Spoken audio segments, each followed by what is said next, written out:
कुछ दिन पहले की बात है गाइस, मैं देख रही थी अपने ही वीडियो, मैं स्क्रॉल कर रही थी क्योंकि मुझे भी देखना होता है कि लोगों ने कितना पसंद किया है मेरा वीडियो या नहीं।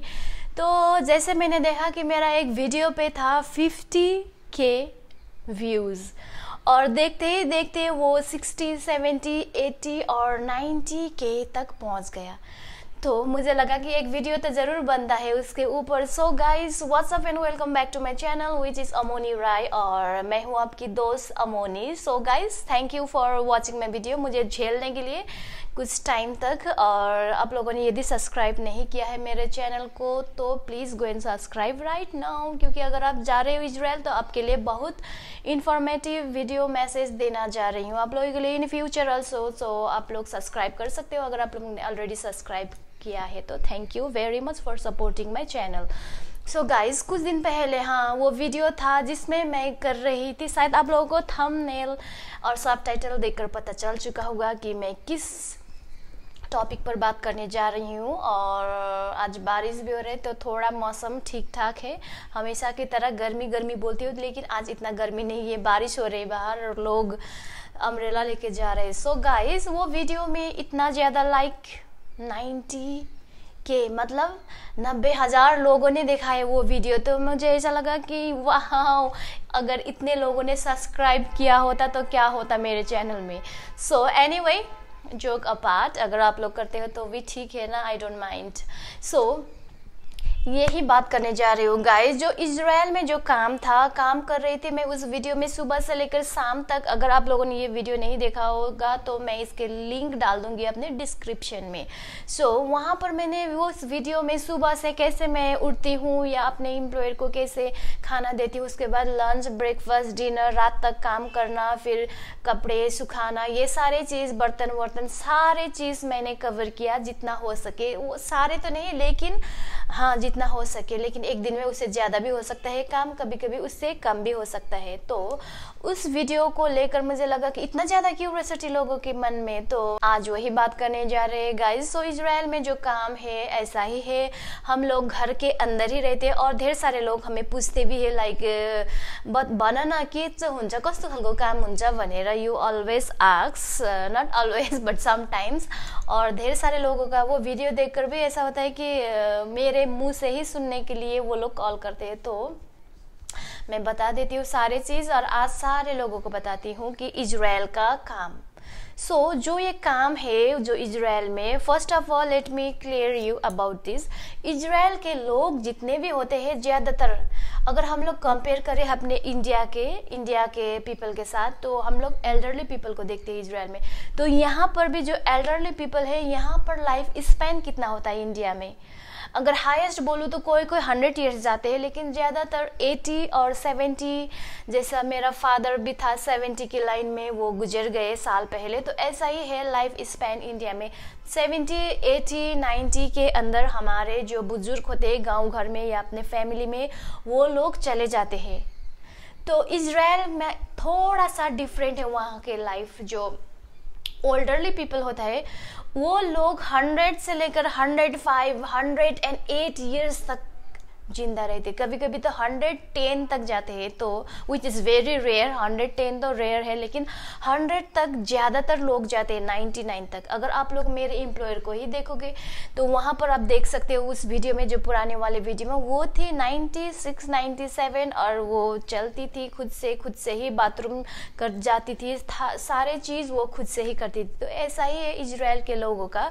तो इसीलिए क्योंकि वहाँ पर लोग ज़्यादा उम्र तक जिंदा रहते हैं तो इसीलिए उन लोगों का ब्रेन में थोड़ा सा प्रॉब्लम होते हैं। तो इट डजंट मीन मेंटल, लेकिन इसका सर्टेन नाम है जिसे बोलते हैं अल्जाइमर और डिमेंशिया। वो जो बीमारी है वो है ब्रेन के बीमार। तो इसीलिए ज़्यादातर जितने भी लोग जाते हैं इजराइल में, ज़्यादातर लोगों का यही होता है, पेशेंट का जे बीमार, अल्जाइमर, डिमेंशिया, ये दो सबसे कॉमन बीमार है इजराइल में। क्योंकि वो लोग ज़्यादा उम्र तक रहते हैं ना, तो इसलिए ब्रेन का उसका कुछ फंक्शन ठीक नहीं होता है। जहाँ पर ब्रेन होता है वहाँ का टिश्यू स्लोली डेड होने लगते हैं। तो इसीलिए स्टार्टिंग में क्या होता है, वो लोग थोड़ा थोड़ा भूल जाते हैं, वो बोलना चाहते हैं लेकिन वो वर्ड नहीं आते हैं उसके जुबान पर, और धीरे धीरे करके वो भूलने लगते हैं और ऐसा स्टेज पर जाते हैं कि लास्ट तक तो वो अपने आप को भी भूल जाते हैं, खुद का नाम भी भूल जाते हैं, उसके साथ साथ अपने बच्चे, रिलेटिव, घर, कोई कुछ भी नहीं याद नहीं रहता उन लोगों को। और बाद में वो लोग क्या करते हैं, वो खाना जो खाते हैं ना हम लोग, वो swallow करने भी भूल जाते हैं। तो ऐसा होता है ब्रेन, अगर हमारे ब्रेन अच्छी तरह वर्क नहीं करते हैं तो हमारा यही होता है हाल। तो इसीलिए ज़्यादातर काम होता है अल्जाइमर और डिमेंशिया को लेकर, और बाकी के किडनी कैंसर जो कॉमन है हमारे यहाँ भी, वो तो होता ही रहता है, लेकिन ज़्यादा फेमस जो है 100 में 80% डिमेंशिया और अल्जाइमर होता है वहाँ पर। पता नहीं क्यों, लेकिन एक रीज़न है क्योंकि वहाँ के लोग ज़्यादा एज तक सरवाइव करते हैं। और उसके साथ साथ जो आप लोगों ने मेरे वीडियो में देखा कि मैं काम कर रही थी, साफ कर रही थी, घर साफ और कपड़े सुखा रही थी, लेकिन सेम डे ऐसा नहीं होता है। आज मैंने कपड़े सुखा दिया लेकिन कल शायद नहीं हो सकता है, लेकिन खाना बनाना तो एवरी डे ही रहेगा शायद ऑलमोस्ट। लेकिन ऐसा है इजरायली पीपल, वो लोग एवरी टाइम कुक नहीं करते, वो लोग किचन में ज़्यादा टाइम वेस्ट नहीं करते, तो इसलिए वो हम लोगों को पकाना होता है सूप 2-3 दिन, कभी कभी तो कोई लोग तो हफ्ते दिन भर के लिए वो पैकेट में रखकर, डिब्बे में रखकर डीप में डाल देते हैं फ्रीजर में, और निकाल के फिर 4-5 घंटे आगे निकाल के फिर आइस से मेल्ट करके फिर गर्म करके दे देते। ऐसा ही है वहाँ का लाइफ स्टाइल। और मैं एक बात क्लियर करना चाहूँगी, जैसे कि मेरे जितने भी वीडियो है उसमें ज़्यादातर 99% क्यूरियोसिटी वाला कमेंट और अच्छा वाला कमेंट, थैंक यू, ये सारी चीज़ें। लेकिन 1% ऐसा था जिसमें लिखा हुआ था कि जो मैंने काम किया था उसमें लिखा हुआ था कि ये काम तो केयर टेकर वाला नहीं है,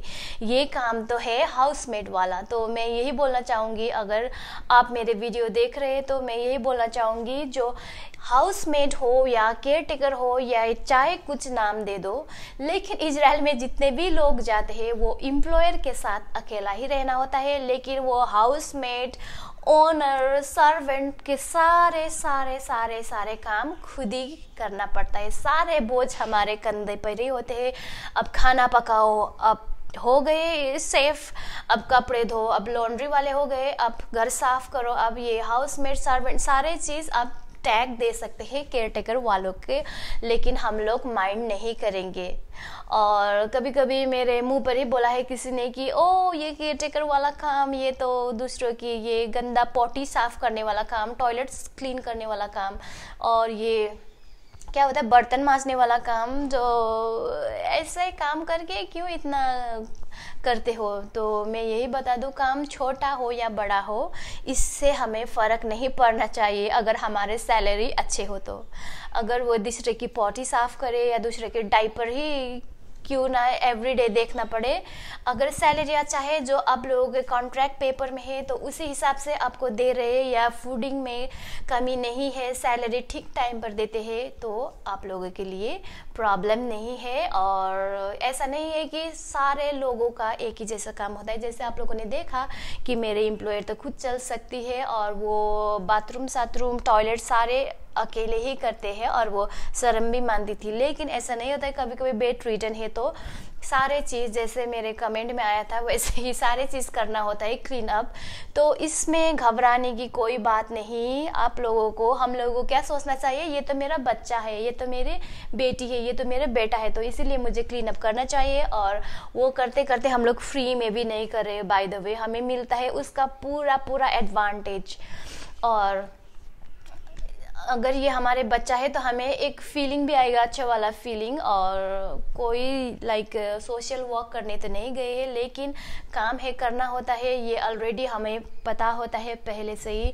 हम लोग मेंटली प्रिपेयर होकर ही जाते हैं इजराइल। तो ये काम जब आप करते हो ना तो थोड़ा डर्टी होता है, लेकिन आपको करना चाहिए, क्या पता बाद में वही काम फिर आपका अच्छा वाला काम बन जाए। तो ऐसा ही है गाइस, इजराइल में जितने भी पेशेंट हैं वो सारे एक ही जैसे नहीं होते और ज़्यादातर यही होता है, ये अल्जाइमर डिमेंशिया वाला काम और शॉर्ट टेम्पर वाले। पहले मैंने बोल दिया है, अगर आप लोग जल्दी गुस्सा करते हो, एग्रेसिव वाले, आपका हाथ जल्दी उठ जाता है, तो आपके लिए नहीं बना है ये काम। और जितने भी लोग जो भी इंसल्ट करते हैं केयर टेकर वालों को, तो let me tell you, I am very very sorry. शायद आप लोग नहीं जा पा रहे तो इसीलिए आप लोग इंसल्ट करने की सोच रहे हो, लेकिन इससे कोई फ़र्क नहीं पड़ता, किसी को नहीं पढ़ना भी चाहिए। क्योंकि अगर ऐसे ही बात करेंगे तो लाइक हमें दिया जाता हाउसमेट वाला वीज़ा, लेकिन हमें मिलता है B1 केयर गिवर वाला वीज़ा। और हाँ, लेट मी क्लियर यू, हम लोग बोलते हैं केयर टेकर, लेकिन एक्चुअली है केयर गिवर। तो केयर करना होता है किसी के लिए, और उसके साथ साथ इट्स डिपेंड अपन इंडिविजुअल। अगर आपका पेशेंट इंडिपेंडेंट है तो कभी कभी ऐसा होता है ना गाइस, आप जाते हो काम करने के लिए, लेकिन आपका जो एम्प्लॉयर है, जो एम्प्लॉयर उसका अभी ही कुछ स्टार्ट होता है, तो इसीलिए कभी कभी आपको हायर करते हैं। ऐसा नहीं कि सारे पेशेंट अल्जाइमर ही या डिमेंशिया हो या सारे बीमारी हो। कभी कभी क्या होता है, वो बिगिनिंग स्टेज में होते हैं, तो कभी क्या करते हैं वो लोग हायर करते हैं केयर टेकर, और उसके बाद एम्प्लॉयर है सारे चीज़ लाइक शॉपिंग, कुकिंग, सारे चीज़ करेंगे। जैसे मैं भी गए थे पहले मेरे अपने एम्प्लॉयर के पास, तो उसका एक टाइम हुआ था हार्ट अटैक, तो इसीलिए उसको चाहिए था एक केयर टेकर जो था थोड़ा एक्सपीरियंस, तो इसीलिए उसने मुझे ले लिया। क्योंकि मेरे आगे भी गए थे इंटरव्यू में, लेकिन उन लोगों को उसने सेलेक्ट नहीं किया क्योंकि वो लोग थे कुछ लाइक यंग, ऐसा बोलते थे मेरे एम्प्लॉयर, और मैं थी मैरिड और मैं एक्सपीरियंस भी थी ऑलरेडी, तो इसलिए उसने मुझे लिया था। क्योंकि वो मेरा था सेकेंड जॉब, ऑलरेडी मैं कर चुकी थी पहले ही कुछ लाइक एक एल्डरली वूमन के साथ काम कर चुकी थी, वो भी था व्हील चेयर में। जैसा मेरा अभी का एम्प्लॉयर था वैसा ही था, मेंटली पूरा फिट था, लेकिन उसका सिर्फ टांगे टूटे हुआ था, तो इसीलिए। और उसके बाद जो मेरे एम्प्लॉयर ना, कभी पहले हम लोग साथ ही जाते थे सुपरमार्केट, साथ ही करते थे शॉपिंग, लाइन में साथ ही लगते थे, और घर आने के बाद वो हमें सिखाती थी कि ऐसा बनाओ, इस टाइप की स्टाइल से काटो गोभी और इस स्टाइल से सॉस डालें। तो उन्होंने मुझे पूरा प्रैक्टिस दिया था खाने बनाने का। लेकिन क्योंकि मुझे जो पहले वाला घर थे ना, वहाँ पर मैं खाना नहीं बनाती थी, कुकिंग के लिए अलग से लोग आते थे।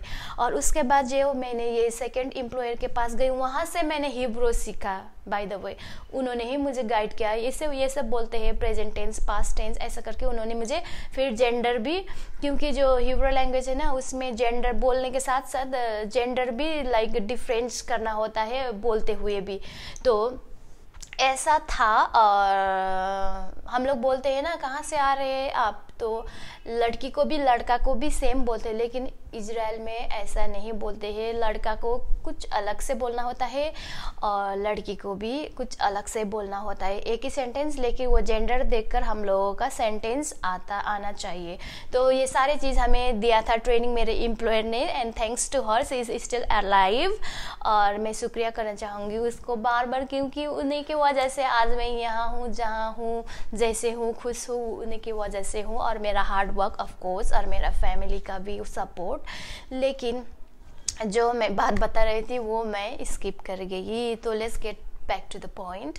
तो ऐसा ही है गाइस, इजराइल का काम डिमेंशिया ये वो होता है। और कभी कभी जो होता है ना अर्ली स्टेज में, वो हमें बुलाते हैं, तो उस टाइम हमारा काम नहीं होता है। हमारा काम सिर्फ उनको देखना और थोड़ा हेल्प करना, सपोर्ट करना, और ऐसा ही होता है। तो इजराइल का काम का मतलब ये नहीं है कि बोझ है एम्प्लॉयर को रात भर उन लोगों को देखना है या नहीं देखना है। It's depends upon individual. अपनी शायद आप जाओगे एक काम में जो है आपका अर्ली स्टेज में अपना एम्प्लॉयर, लेकिन 1 साल 2 साल 3 साल के बाद फिर वो जाते जाते उसके एज के हिसाब से वो बेड रिडन भी हो सकता है। शायद पहले वो अकेली जाती है बाथरूम, लेकिन बाद में आपको सिर्फ डायपर सब देना होता है, ये सारी चीज़ होते हैं। तो ऐसा ही है इजराइल का काम, और मैं इसलिए बना रही हूँ क्योंकि उस वीडियो में आप लोगों ने ढेर सारा प्यार दिया। होप ये वीडियो भी आप लोगों को अच्छा लगे। और once again thank you guys so much for मुझे बियर करने के लिए। कितना minute 14 minutes. So thank you guys, take care and see you in the next vlog.